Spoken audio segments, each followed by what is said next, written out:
नहीं, आरोप मैंने नहीं, आरोप तो खुद पिताजी ने ही लगा दिया था। 19 तारीख को उन्हें जहर दिया गया, 21 तारीख को उन्होंने माननीय न्यायपालिका में कह दिया। हम तो उनके बाद कहना हमने शुरू किया।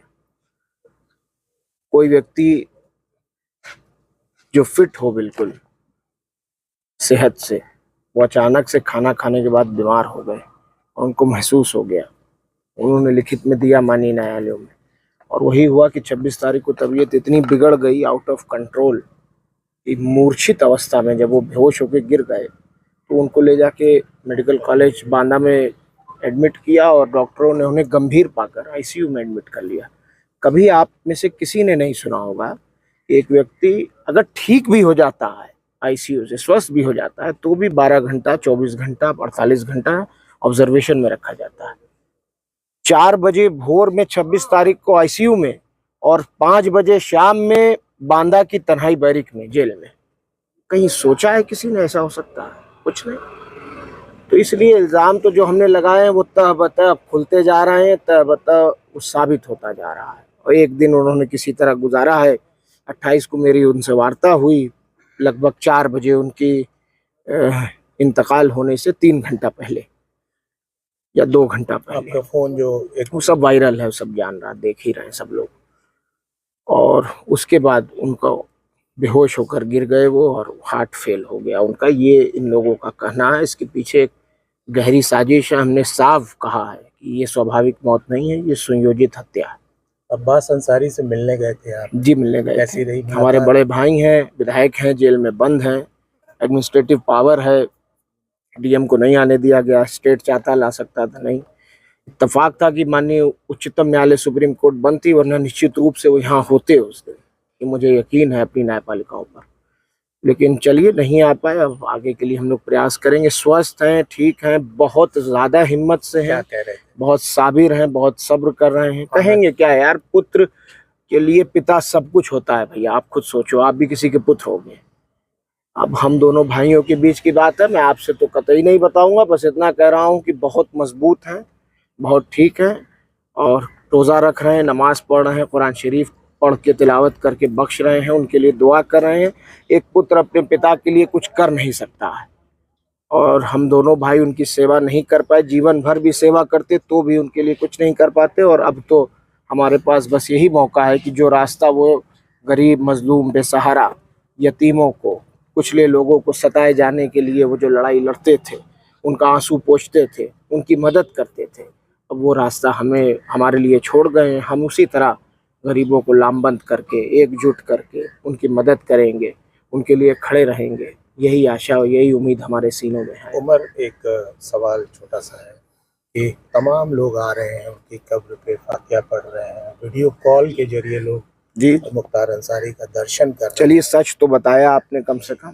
जी। Qatar, Dubai, Mauritius, Singapore, South Africa, America, England, इतनी जगहों से तो लोग कॉल कर रहे हैं। और कई जगह दुबई से तो, कतर से तो लोग आ गए, आके मिट्टी दे रहे हैं और वो कर रहे हैं।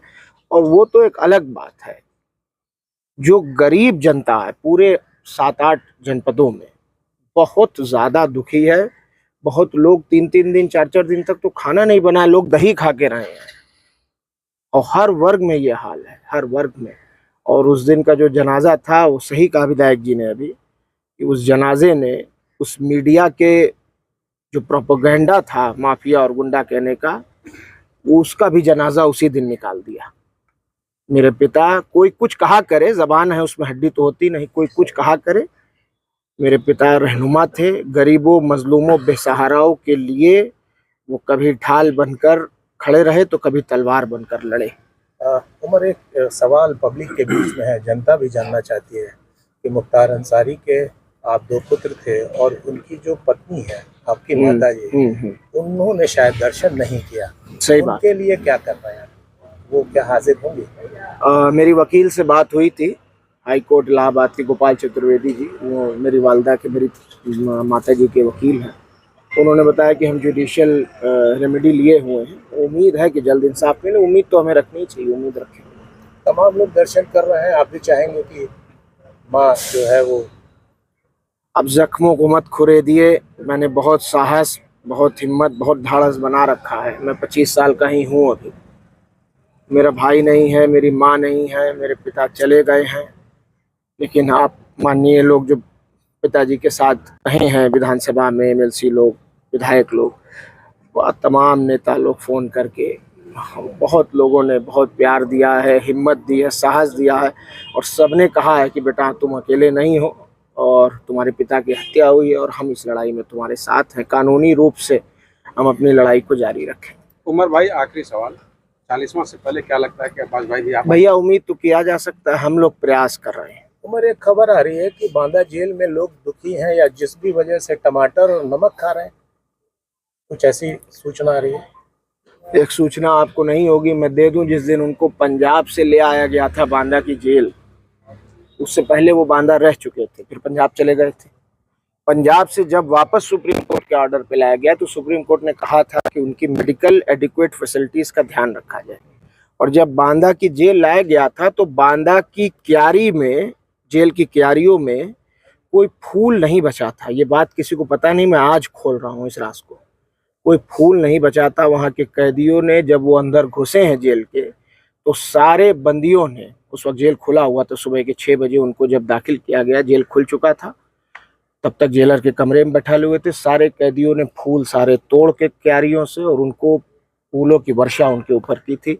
गरीब, मजलूम, बेसहारा, कहीं भी किसी जनपद, किसी जगह, मेरे यहाँ लोग केरला